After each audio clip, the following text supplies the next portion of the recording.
if you buy and sell leads, 2025 is going to be a complicated year for you, my friend. But there is no need to worry. I've actually compiled 2 ways to solve the TCPA compliance problems that are going to be arising here in the next couple months. And on top of it, I'm also going to explain exactly what the compliance changes mean and what you need to do in order to not face any penalties or any problems. So without further ado, let's hop into it. So one-to-one consent made easy. We're going to simplify it. By the way, this is Gentech Marketing, my company. So if you don't know how to make these changes that we're going to explain in the videos, then just click the link below. Book a call with one of our team members. We're more than happy to help you set everything up.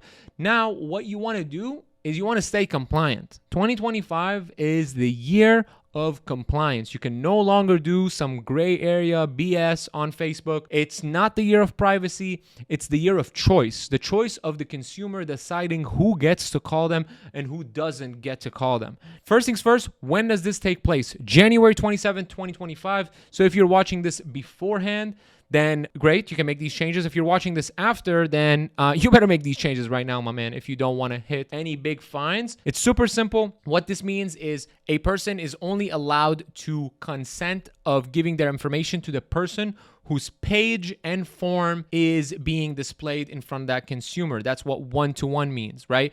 One lead, one individual for one page, one business, right? You're not allowed to sell that lead more than once. You're not allowed to even sell that lead once to someone else, okay? If you guys want more info, you can just type in this URL. I probably put it here in the description as well. Super simple. It's 54 pages, not simple at all. Just kidding. You can go through it. I'm just going to tell you guys exactly what it says, but you're more than welcome to go through the government document. In summary, I'm going to break this down in very simple layman terms. According to the new rulings, the term one-to-one refers to a strict regulatory requirement where businesses must obtain explicit permission from consumers before engaging them through calls, texts, or emails. What explicit permission means one-to-one. What that means is that if I am advertising from my Gentech marketing page and someone signed up, I am not allowed to sell that lead to Raw Media, a friend of mine, and have them contact them. That's no longer allowed, right? It doesn't matter what industry you're in, you're just not allowed to do that, okay? And this ensures that when I am signing up on my phone to something, that the only people allowed to contact me are the people I signed up for. It's really that simple. How you deal with it? There is 2 methods that have to do with actual technology and computers. And the third method is going to be a bonus that I'm going to leave until the end that I am only sharing with you guys because I want to provide you with a ton of value. And it's not something that I've actually ever told any of my high-level friends or even my mastermind students. So first things first, if you run on-platform forms on Meta, your page has to include your name and your logo, which I'm guessing is the case. The biggest change you're going to see is that now you need to add something called active prospect. Active prospect is going to give you something called a trusted form certificate, okay? You're going to pay about 45 cents per lead. You're going to pay 15 cents to receive the lead, 15 cents to store the lead, and 15 cents to push out the lead.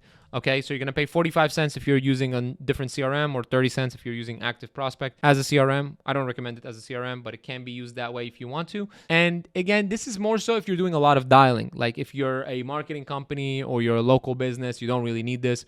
But if you're an insurance company or you're a solar company and you're doing tons of dials, you need this, okay? And then from Active Prospect, you then go to Zapier, and then Zapier sends the leads either to Lead Prosper, which is a round robin system, or your CRM. I just put Go High Level here because that's what we use. So that's on Facebook, right? This is simplified. You are no longer allowed to go from Facebook, your page, zap it to someone else's CRM. You're no longer allowed to do that. That's no longer going to be legal as of January 27th. So if you're doing a landing page, this is where you can do a little bit of sauce, right? A little bit of marketing magic. So it's still Facebook, your page, your logo, your name, to your landing page, right? Your logo, your URL, your everything. You ask them a quiz, okay? And then the answer of this quiz get passed on to your buyer's landing page through UTMs. So this quiz cannot include questions like name, phone number, email, but it can include other questions. Let's say, for example, you're in insurance. You can ask them something like, how many people do you want to be on the policy? How big is the policy needs to be? Are you healthy? Do you have diabetes? XYZ. There are so many different things that you can add to the quiz that are qualifying questions. But then at the end of the quiz, you can use routing logic based on the answers that they provided to send this quote unquote lead, but they're not a lead yet because they haven't signed up yet, to your buyer's landing page. Because if someone says, okay, I want a policy for $500,000 and I want a life insurance policy, you can send this lead, quote unquote, to a life insurance client's landing page. And on that landing page, then they collect name, phone number, email, because then the consumer is actually consenting to give their name, phone number, email to the person on that landing page. Okay. And then from that landing page, you also want to get a trusted form certificate from Active Prospect. And then you want to send that zap over to either Lead Prosper or your CRM, no matter what it may be. Now, the biggest changes, okay, it's going to be that no more cold outreach. Cold outreach is no longer going to be a thing.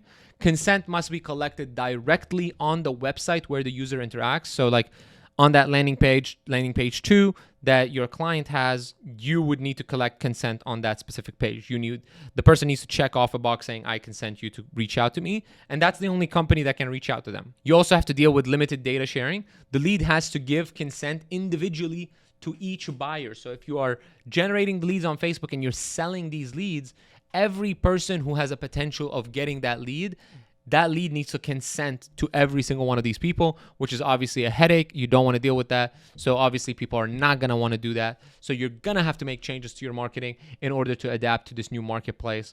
But the bonus I want to share with you guys is if you generate the lead on your page and you use your landing page, or you generate it on Facebook and you call them, technically you can still do live transfers. You can technically still say, all right, cool, we're going to match you to one of our representatives. And then you are able to transfer them off to someone that is an outside organization that is shadowing as if they're within your organization. That's technically still legal because you're giving that number still to one person, and that one person is transferring that trust, transferring that brand. Again, I'm not sure if that is 100% legal, so this is just like a gray area. So tread carefully with the next steps. Again, this is not advice on what you should do. This is just information on what I believe you are gonna be able to do. So don't quote me. You're from the FTC and you're watching this video. Like, don't come after me. I'm simply trying to give ideas on how we can still market with these new changes. But that's pretty much it for this video. I hope you guys enjoyed.